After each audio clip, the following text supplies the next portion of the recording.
السلام عليك يا رسول الله السلام علیکم ورحمۃ اللہ وبرکاتہ۔ ناظرین، ایک مرتبہ پھر میں علم دین کے پلیٹ فارم سے آپ کی خدمت میں حاضر ہوں۔ آج ہم کچھ لاجیکلی بات کریں گے۔ دیکھیں ناظرین، ہمارا مذہب دین اسلام اتنا بہترین مذہب ہے کہ بغیر کوئی لاجیکل یا بغیر کوئی لاجک اس میں کوئی بات ہی نہیں۔ ہر بات میں لاجک ہے۔ قرآن مجید کے ایک ایک حرف کے پیچھے ایک وجہ ہے۔ نبی اکرم صلی اللہ علیہ وسلم کے ایک ایک فرمان کے پیچھے ایک بہترین وجہ ہے۔ بس ہم کبھی کبھار اس وجہ تک نہیں پہنچ پاتے ہیں یا نہیں سمجھ پاتے ہیں۔ آج اسی پہ ہم اپنی گفتگو شروع کرتے ہیں۔ قرآن مجید میں رب تبارک و تعالی نے فرمایا الحمدللہ رب العالمین، یعنی میں سارے جہاں کا، سارے عالم کا رب ہوں، دونوں جہاں کا۔ الحمدللہ رب العالمین، دونوں جہاں کا رب ہوں۔ یہاں لاجک دیکھیے آپ، یہ نہیں فرمایا کہ الحمدللہ رب المسلمین یا مومنین، بلکہ یہ کہا الحمدللہ رب العالمین، سارے عالم کا رب ہو۔ جو چیز سورج، چاند، آسمان، زمین، اس کے درمیان میں، زمین کے نیچے، زمین کے اوپر، انسان، جانور، پیڑ پودے، پانی، ہر چیز، ہر شے میرے رب نے بنائی، اور فرماتا ہے کہ میں سارے عالم کا رب ہوں۔ اگر اس نے یہ فرمایا ہوتا الحمدللہ رب المسلمین تو کیا ہوتا؟ میں صرف مسلمانوں کا رب ہوں یا میں صرف مومنوں کا رب ہوں؟ نہیں، میرے رب نے فرمایا الحمدللہ رب العالمین، سارے عالم کا رب ہوں۔ میں مسلمان کا بھی رب ہوں، میں ہندوؤں کا بھی رب ہوں، میں عیسائیوں کا بھی رب ہوں، میں یہودیوں کا بھی رب ہوں، میں سکھوں کا بھی رب ہوں۔ جتنے بھی زمین اور زمین کے اوپر، دونوں جہاں میں جتنی بھی مخلوقات میرے رب نے بنائی، سب کا رب وہ ایک ہی ہے۔ یہ اور بات ہے کہ کوئی اس خدا کو خدا نہیں مانتا، مگر میرا رب تو اسے بندہ مانتا ہے۔ تو رب العالمین اللہ تبارک و تعالیٰ فرماتا ہے میں سارے جہاں، سارے عالم کا رب ہوں۔ اسی طرح جب بات اپنے محبوب، اپنے پیارے رسول صلی اللہ علیہ وسلم کی آئی تو اللہ تبارک و تعالیٰ نے فرمایا وَمَا أَرْسَلْنَاكَ إِلَّا رَحْمَةً لِّلْعَالَمِينَ، یعنی اے میرے محبوب، آپ کو سارے جہاں کے لیے رحمت بنا کر بھیجا ہے۔ میں سارے جہاں کا رب ہوں تو آپ سارے جہاں کے لیے رحمت ہیں۔ میں دونوں جہاں کا رب ہوں اور آپ دونوں جہاں کے لیے رحمت ہے، کیونکہ اگر نبی کو نہیں بنانا ہوتا یا نہیں بھیجنا ہوتا دنیا میں تو وہ نہ عرش بناتا، نہ کرسی بناتا، نہ فرشتے ہوتے۔ میرے نزدیک میرے آقا صلی اللہ علیہ وسلم دونوں جہاں کے لیے رحمت بنا کے بھیجے گئے ہیں۔ قرآن مجید میں رب تبارک و تعالیٰ نے یہ کھلم کھلا اعلان فرما دیا وَمَا أَرْسَلْنَاكَ إِلَّا رَحْمَةً لِّلْعَالَمِينَ، اے میرے محبوب، تمہیں سارے جہاں کا رب بنا کر کے بھیجا گیا ہے۔ تو یہ یہاں بھی یہی بات ہو گئی، وَمَا أَرْسَلْنَاكَ إِلَّا رَحْمَةً لِّلْمُسْلِمِينَ نہیں ہے یا مومنین نہیں ہے، وَمَا أَرْسَلْنَاكَ إِلَّا رَحْمَةً لِّلْعَالَمِينَ، آپ مسلمانوں کے لیے بھی رحمت ہو، ہندوؤں کے بھی لیے رحمت ہو، عیسائیوں کے لیے رحمت ہو، یہودیوں کے لیے بھی رحمت ہو، جتنے بھی روئے زمین پر اور دونوں جہاں میں ہیں آپ سب کے لیے رحمت بنا کر کے بھیجے گئے ہو۔ آج کا موضوع، اب آئیے میں لاجیکلی بات کچھ کر لیتے ہیں۔ ناظرین، ہم اور آپ جانتے ہیں کہ نبی جب پیدا نہیں ہوئے تھے تب بھی نبی تھے.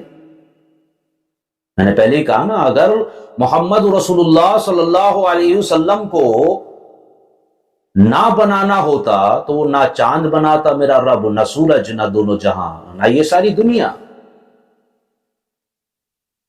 یہ صرف میرے نبی کے صدقے میں بنا دی ہوئی. یہیں سے ہم اپنی بات شروع کرتے ہیں. ویڈیو اچھا لگے تو سبسکرائب ضرور کیجئے گا، بیل آئیکن بھی دبائیے گا اور شیئر بھی کیجئے گا.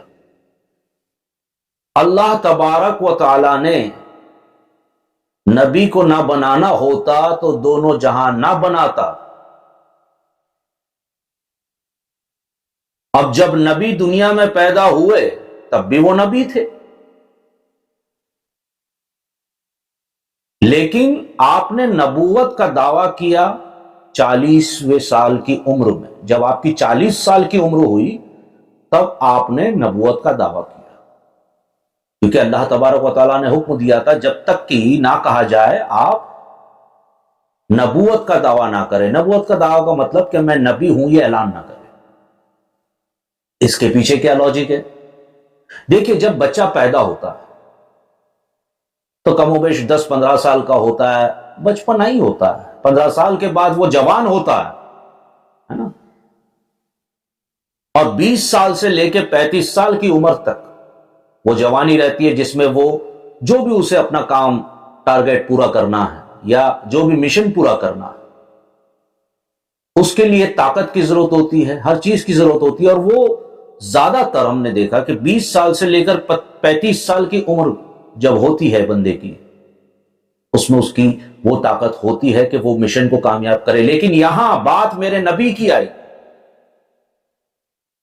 تو 40 سال کی عمر میں کہا گیا کہ اب اعلان کرو. 35 سال کی عمر کے بعد تو بڑھاپا آ جاتا ہے، ہم اتنے صحیح طریقے سے اپنے مشن کو نہیں لے جا سکتے آگے. اس کے باوجود بھی 40 سال کی عمر پر جب نبی صلی اللہ علیہ وسلم پہنچتے ہیں تو اللہ تبارک و تعالیٰ کہتا ہے اب اعلان کیجئے. کیا لاجک رہا ہوگا؟ بات سیدھی سی ہے، لیکن کچھ اپنے انداز میں آپ کو بتاؤں گا. نبی پیدا ہوئے، اللہ کیا ابھی میں نبوت کا اعلان کروں؟ کہا نہیں. ایسا ہوا نہیں ہے. یہ آپ کو سمجھانے کی غرض سے میں اس طریقے سے کہہ رہا ہوں. نبی پیدا ہوتے ہیں، اللہ میں نبوت کا اعلان کر دوں؟ کہا نہیں. نبی کی عمر 10 سال کی ہوتی ہے، اللہ اب نبوت کا اعلان کروں؟ کہا نہیں. کیوں؟ میرے نبی پیدا ہو جاؤ، 1 سال کے بچے سے لے کر 10 سال کے بچے تک ان پر کیا گزرتی ہے یہ جان لو. آپ نے جان لیا. اب 10 سال کی عمر سے لے کے 20 سال تک کی عمر ہوئی، یا اللہ کیا میں اب نبوت کا اعلان کر سکتا ہوں؟ میرے رب نے کہا نہیں. میرے نبی اب آپ جوانی کے دور میں گزر رہے ہیں، ابھی آپ جوان ہو رہے ہیں، 10 سال کی عمر. 10 سال سے 20 سال تک آپ کو ان جوانوں کے بارے میں سوچنا ہے. یعنی اس عمر میں کیا کیا تکلیفیں آتی ہیں، کیا کیا چیزیں ہمارے اس عمر میں ہمیں سامنے اس کا سامنا کرنا پڑتا ہے، یہ جانیے. جب 20 سال کی عمر ہوئی تو 20 سے لے کے 25 سال کی عمر، یا اللہ اب نبوت کا دعویٰ کر لوں؟ میں پھر سے کہہ رہا ہوں، یہ آپ کو سمجھانے کی غرض سے اس طرح سمجھا رہا ہوں. کہا نہیں. اب آپ کی شادی کی عمر ہوئی، آپ شادی کیجیے. آپ پیدا ہوئے چند سال، جیسے ہی آپ پیدا ہوتے ہیں آپ کے والدہ کا انتقال ہو جاتا، اور آپ کے پیدا ہونے سے پہلے ہی آپ کے والد محترم یعنی فادر کا انتقال ہو جاتا ہے. آپ کو آپ کے چاچا نے پالا پوسا. تو آپ اچھی طرح جانتے تھے کہ ایک یتیم، ایک اناتھ، اس پر کیا گزرتی ہے، کیسا فیل کرتا ہے وہ۔ جب 15 سال کی عمر میں ہوئے تو آپ نے یہ جانا، یہ احساس کیا کہ 15 سے 20 سال کی عمر کے نوجوان کیسا محسوس کرتے ہیں۔ جب 25 سال کے ہوئے تو آپ نے شادی کی کم و بیش، تو آپ نے دیکھا کہ ایک شوہر کیسا ہونا چاہیے، اس کی زندگی کیسی ہونی چاہیے، اس کی بیوی کیسی ہونی چاہیے، اس کو اپنی بیوی کے ساتھ کیسا برتاؤ رکھنا چاہیے۔ جب 25 سال سے لے کر 30 سال کی عمر میں پہنچتے ہیں تو آپ صلی اللہ علیہ وسلم یہ جانتے ہیں کہ اب میری عمر 25 سے 30 سال ہو چکی، گھر گرہستی کیسے چلانی ہے، لوگوں سے کیسے ملنا ہے۔ جب 35 سال کی عمر سے 40 سال کی عمر پر پہنچتے ہیں تو بڑھاپا آتا ہے۔ تو نبی اب آپ جانیے کہ بڑھاپا کیسا ہوتا ہے، کمزوری کسے کہتے ہیں۔ بچپن سے لے کر 10 سال کی عمر، 10 سال کی عمر سے لے کر جوانی تک، جوانی سے لے کر بڑھاپے تک کتنی چیزوں کو جانا، بچپن کو جانا، جوانی کو جانا، ہے نا، پھر شوہر بنے، پھر باپ بنے، ہے نا۔ تو 35 سال کی عمر کے بعد جب 40واں سال آیا تو بڑھاپے کا مزہ بھی چکھا، اور جیسے ہی 40واں سال کی عمر پر آپ پہنچتے ہیں، اللہ تبارک و تعالی فرماتا ہے اے میرے محبوب اب نبوت کا دعویٰ کیجئے، اب کہیے کہ میں ایک ہوں، اللہ تعالیٰ ایک ہے، اس کا کوئی شریک نہیں، اور آپ محمد صلی اللہ علیہ وسلم ان کے بندے اور ان کے رسول ہیں، اس کا دعویٰ کیجئے۔ یا اللہ، اب جا کر دعویٰ کرنے کے بعد لوگوں کو انسانیت سکھانی ہے، اچھے کام سکھانا ہے، برے کاموں سے بچانا ہے، بہت سا کام پڑا ہوا ہے، اور 40 سال کی عمر ہو چکی، بڑھاپا ہو چکا میرا، بڑھاپے کی دہلیز پر کھڑا ہوں، یہ سارا کام کیسے ہوگا؟ اللہ نے فرمایا میرے محبوب تم اس کی فکر نہ کرو، اور مجھ پر اور میری ذات پر بھروسہ رکھو۔ ہم نے آپ کو 10 سال کی عمر میں منع کیا کہ نبوت کا دعویٰ نہ کرو، ایسا میں سمجھا رہا ہوں آپ کو۔ 15 سال کی عمر میں آپ پہنچے، نبوت کا دعویٰ نہ کرو۔ 25 سال کی عمر میں پہنچے، نہ کرو۔ 35 سال کی عمر میں پہنچے، ابھی بھی نبوت کا دعویٰ اعلان نہ کرو۔ جب 40 سال کی عمر میں پہنچے، اب ہم کہہ رہے ہیں اعلان کرو۔ اس کی وجہ یہ ہے کہ آپ نے بچپنا دیکھا، ماں باپ کا سایہ جب اٹھ جاتا ہے اسے محسوس کیا، آپ نے جوانی دیکھی،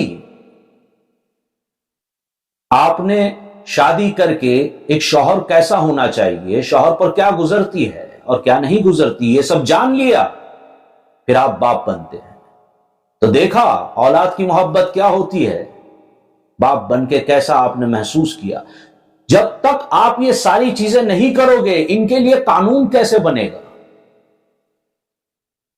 ہمارے یہاں تو چلن من کی بات کا ہے، یہاں میرے نبی نے کسی کی من کی بات، اپنی من کی بات نہیں کہی،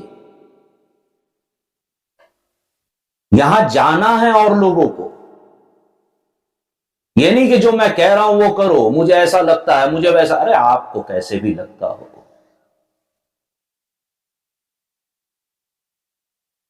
آپ جب کسی ایک مقام پہ پہنچتے ہیں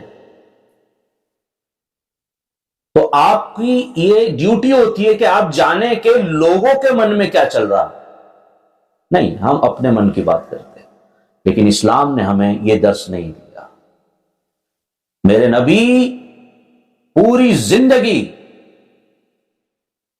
بچپنا دیکھا، جوانی دیکھی،